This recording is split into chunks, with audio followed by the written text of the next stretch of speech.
Hey, we are Ismail and Mishal. We're a couple living in Amsterdam, and last year we went on a road trip around Portugal and Spain. And this is how it went. So day 4, we said our goodbyes to San Sebastian, loaded our car, and we were back on the road towards our next destination, which was Porto, Portugal. It was gonna be a long 9-hour drive, but we couldn't wait to get there. But first things first, gotta charge the car. And as expected, this stop was also really cute. It was in a parking lot of a hotel, so we had a nice little break before we moved on. These superchargers were lined all along the motorway, and it was always easy to find one. Also, their locations kept getting better and better. I mean, just look at this. This place was about 2 hours away from Porto, and it was a perfect place to rest, have some coffee, and continue the last leg of the journey. With all these stops, it took us around 10 hours in total to get to Porto from San Sebastian. By this time, we were really tired, so we quickly checked into the hotel and went out to look for some food. Luckily, we found a place that was still open. It was a cute little taco shop, and the tacos were really amazing. After this, we just went back to our hotel and crashed.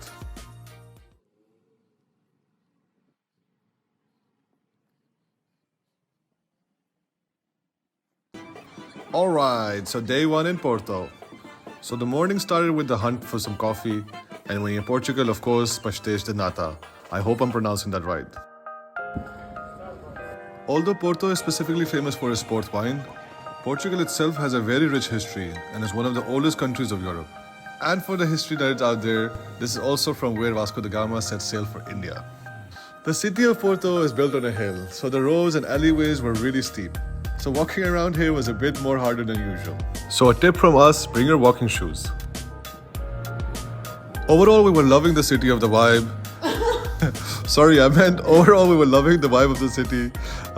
It's amazing narrow alleyways and cute colorful houses.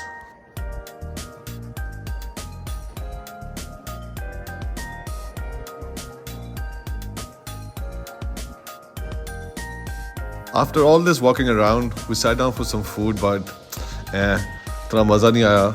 It was a bit commercial, tourist trappy. Anyways, as we further explored the city, we saw people going to this place across the water and decided to check it out later in the evening. Until this time, we had mostly been walking downhill, but now the uphill battle started.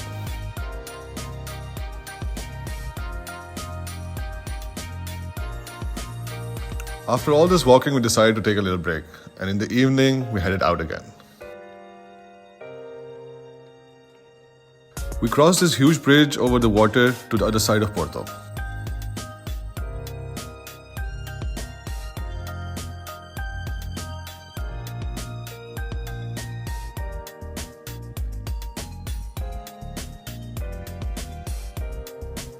Once we reached there, we could see the whole of Porto spread over the hill. And wow, what a sight it was. This is truly where we fell in love with the city, and we decided we had to come back the next day again before we said our byes to Porto. We grabbed some dinner and we just spent the rest of the night sitting here, talking and enjoying the views.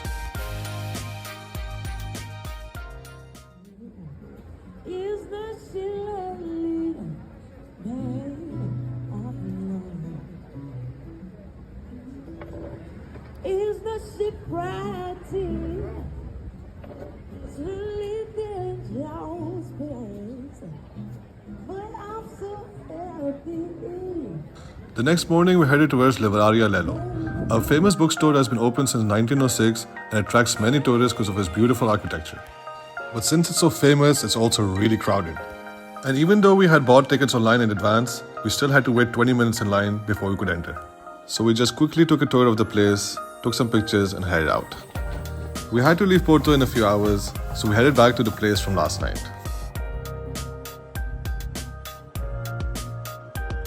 And while crossing the bridge, we saw the most fearless kids ever.